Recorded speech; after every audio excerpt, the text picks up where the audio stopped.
Leland Vittert is here now again, just to speak about his legacy. And as Tracy was talking about, there was that very large story that came about in regards to the Iraq War, but in the totality of his leadership, in the totality of his career as a politician, as a diplomat, don't you think that that will be overshadowed today by the many accolades on both sides, Republicans and Democrats, who respected him as a man of values? Yeah, as well it should be, and no disrespect to the guest before, but the concept that people are taking pot shots at Colin Powell on Twitter or on television hours after his death. This was a man who was a North Star to generations of Americans, inspiration, as you pointed out, to tens of millions of Americans, and showed young African Americans starting in the 1980s what was possible in the U.S. military with hard work and with discipline and with perseverance and all the qualities that you laid out. And that really is the idea, I think, that we need to be thinking about and we need to be remembering.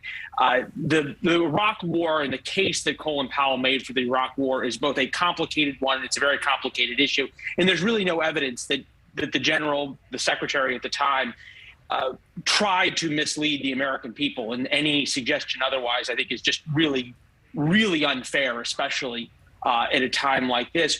What struck me, and since we last talked, Adrienne, I went back and sort of thought about my experiences in both in Washington and outside of Washington, and General Powell was universally seen, Democrat, Independent, Republican, as an American hero, and yet that was a title that he really eschewed. He was an incredibly humble man, incredibly disciplined, as you pointed out, a no-nonsense sense of leadership.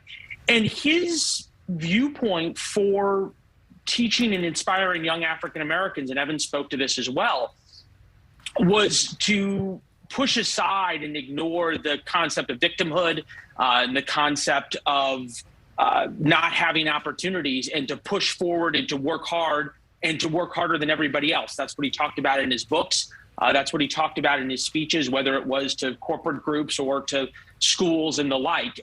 My grandmother, when I was a young man, gave me a list of General Powell's rules. And if you read through them, get mad, get over it, be careful what you choose, you may get it, share credit, remain calm, have a vision, be demanding, don't take counsel of your fears or naysayers, it can be done, perpetual optimism is a force multiplier.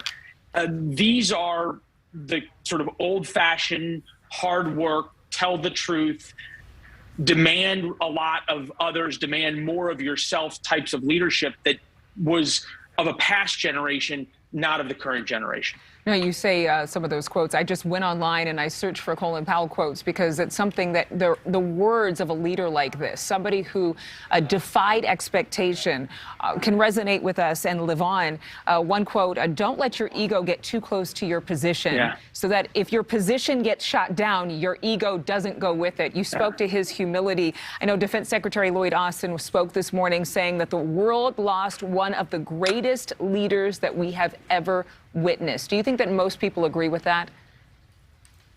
I think anybody with any sense of intellectual honesty who's been in Washington or served in the military will tell you that. And I was in Washington, obviously, after the general and the secretary had left town.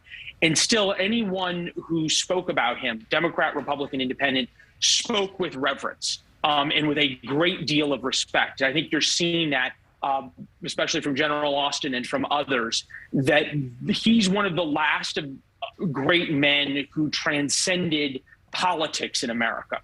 And as we're mourning the loss of General Powell and a great life, and remembering his service and remembering, as you're rightly pointing out, his quotes and his leadership style, I think we also have to remember and mourn the loss of the time that he lived in, where great men and great leaders in America never disagreed about how great America was and how great America is, and simply disagreed about policy and didn't call the people they disagreed with's integrity into question, and could disagree honorably and then come together to move the country forward. And those are all things that the general, the secretary represented, and things that are now seriously in question in Washington. And I think as we mourn him, we need to mourn that as well. You make a very good point. Well, maybe instead of mourning that, maybe we can be inspired to return to that and to return to a place where we all agree on one thing, and that is to all come together again. Thank you so much, Leland, as always. We appreciate you on Balance on tonight, where you'll have more of the story. But for right now, we'll continue here.